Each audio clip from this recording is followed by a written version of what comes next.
ما كان ابراہیم یہودیا ولا نصرانیا ولکن كان حنیفا مسلما. تو اگر تم بھی ایسے اٹھا پٹک پکڑنا شروع کر دو تو ایسا نہیں کہ ہم بھی خاموش بیٹھے. تم حدیث سے بیان کرو تو ہم سیدھا کہاں پہنچ جائیں گے؟ قرآن پہ پہنچ جائیں گے. لیکن بہرحال ہم سمجھتے ہیں کہ بھائی وہاں پر حنیف کا مطلب کیا ہے اور یہاں حنیف کا مطلب نہیں کرے، لیکن تم اگر کرو تو ہم بھی کر سکتے ہیں. بہرحال فتشوا عن موضع السماع فی الاسانید. تو کہا کہ یہ اتنے بڑے بڑے محدثین ایوب سختیانی، ابن عون ہے، مالک بن انس ہے، شعبۃ بن الحجاج ہے، یحییٰ بن سعید القطان ہے، عبد الرحمن بن مہدی ہے، اور ان کے بعد جو بڑے بڑے محدثین ہوئے ہیں، تو کہا کہ کیا انہوں نے احادیث کی اسانید کے اوپر تحقیق اور جستجو نہیں کی؟ انہوں نے قصب نہیں کیا ہے. كما ادعاه الذي وصفنا قوله من قبل. غصہ تھوڑا سا ان کا ٹھنڈا ہوتا ہے اور پھر غصہ آتا ہے ان کو. تو بولتے ہیں جیسا کہ اس شخص کے دعوے کے سلسلے میں ہم نے بیان کیا جو اپنے اس قول کا قائل ہے کہ بھئی حدیث معنعن کے ثبوت کے لیے لقاء کا ہونا کیا ہے؟ ضروری ہے. امکان لقاء کافی نہیں ہے. وَإِنَّمَا كَانَ تَفَقُّدُ مَنْ تَفَقَّدَ مِنْهُمْ سِمَاعُ رُوَاةِ الْحَدِيثِ مِمَّنْ رَوَى عَنْهُمْ. اب تو وہ کیا فرماتے ہیں کہ یہ جو کبار محدثین ہے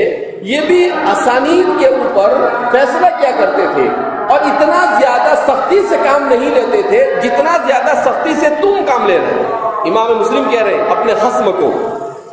ہاں فرماتے ہیں جہاں پر تفقد کی ضرورت ہوتی ہے روات کے سماع کے سلسلے میں وہاں پر وہ تفقد کرتے ہیں، لیکن ہر جگہ پر روات کے سماع کے سلسلے میں تفقد کا التزام محدثین نے نہیں کیا ہر جگہ پر. حالانکہ امام مسلم کا یہ قول بھی محل نظر ہے، اس لیے کہ محدثین نے بہرحال اس بات کا کسی کی روایتوں سے پیچھے پترا ہے ہم نے کہ جہاں پر جو کامل السند ہے اسی کا اعتبار کیا، جو ناقص السند ہے محدثین نے اس کا اعتبار نہیں کیا. تو اگرچہ انہوں نے سماع کی تحقیق کی یا نہیں کی صراحتاً ذکر نہیں بھی، مگر ان کے عمل سے یہ ثابت ہوتا ہے کہ انہوں نے مکمل طور پر روات کے سماع پر تفقد سے کام لیا ہے کہ کون سے راوی نے کس سے سنا اور کس سے نہیں سنا، اس پر انہوں نے پورا تفقد کیا. ایسا نہیں ہے کہ جس کے بارے میں شک ہوا صرف اسی کو، ورنہ تو مسئلہ ہو جاتا. منکرین حدیث اور ان جیسے لوگوں کو تو مزہ آ جاتا کہ دیکھو محدثین نے ہر جگہ تفقد نہیں کیا ہے، جہاں پر ان کو ڈاؤٹ فل ہوا وہیں پر تفقد کیا ہے، باقی تفقد کیا ایسا نہیں، ہر جگہ پر تفقد کیا گیا. علم علل حدیث کی بنیاد اسی لیے ڈالی گئی اور مکمل طور پر احادیث مبارکہ کی پوری اس کے سند کے اور اس کے متن کی جانچ پڑتال کی گئی. اگر کہیں پر لفظ زیادہ ہے تو وہ کس کی طرف سے اضافہ ہے، اس کے لیے علم زوائد الحدیث مستقل طور پر وجود میں آیا. اگر کہیں پر کم ہے اور کچھ کمی زیادتی سند میں ہے تو اس کے لیے علم علل الحدیث وجود میں آیا. تو ایک ایک چیز کے لیے انہوں نے مستقل ایک لیبورٹری قائم کی ہے. کیا بولیں گے اس کو؟ ایک اس کی سند کے لیے لیبورٹری قائم کی، اس کے متن کے لیے لیبورٹری قائم کی، ہر چیز کے لیے لیبورٹری قائم کی انہوں نے. رجال کے لیے الگ سے لیبورٹری قائم ہے. تو جیسے لیبورٹری کے اندر میں چیک کیا جاتا ہے باریکی کے ساتھ، اسی انداز میں ہمارے محدثین نے احادیث مبارکہ کی جانچ پڑتال کی ہے. ورنہ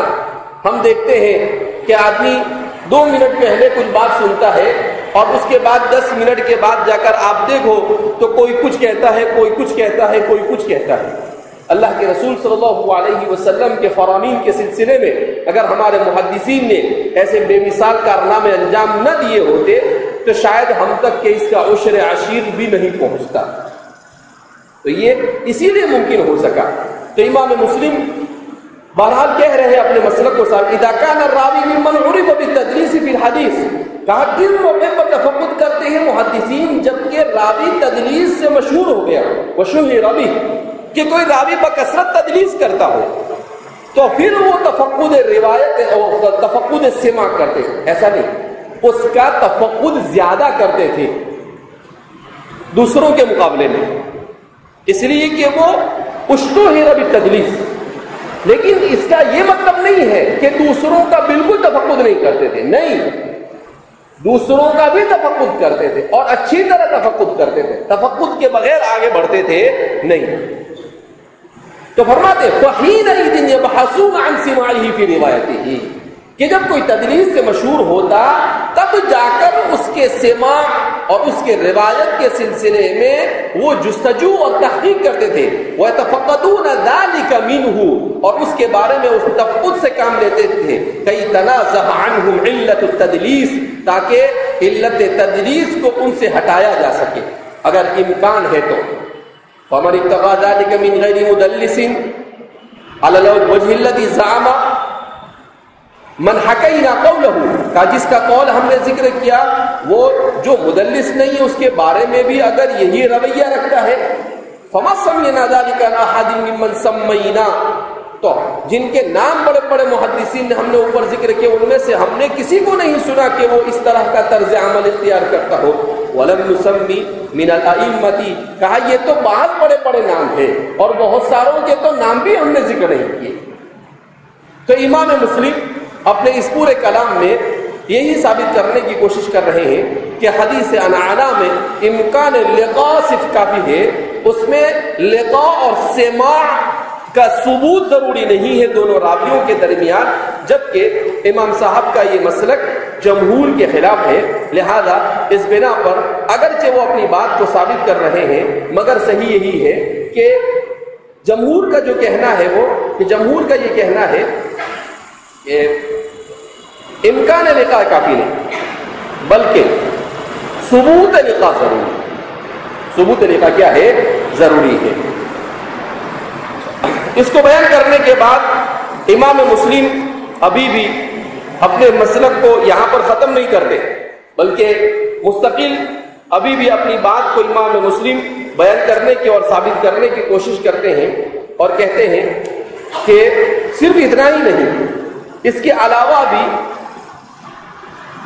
ابھی آگے امام مسلم اور بہت سارے روایتوں کو بیان کریں گے اور بیان کر کر یہی ثابت کرنے کی کوشش کریں گے کہ کس طریقے سے احادیث کے باب میں تھوڑی سی نرمی اختیار کی گئی ہے، نہ کہ اتنی سختی جتنا کہ مصنف کے زعم کے مطابق وہ مسلک والے کر رہے ہیں جو عنعنہ میں ثبوت لقاء کو شرط کراتے ہیں، ثبوت لقاء کے لیے شرط۔ اب مصنف بہت ساری ڈھیر ساری روایتوں کو بیان کر رہے ہیں آگے اپنے مسلک کو مزید مستدل کرنے کے لیے، لیکن بہرحال چونکہ اب مصنف نے اس کو ذکر کیا ہے اور مصنف کی اپنی اس کتاب کا سب سے اہم مسئلہ ہے، اس لیے لیکن اب زیادہ بحث بچی نہیں اس مسئلے میں، قریب الختم ہے۔ روایت جو انہوں نے ذکر کی ہے اس روایت کے اوپر روشنی ڈال کر ہمارا یہ مسئلہ انشاءاللہ کل ختم ہو جانا چاہیے۔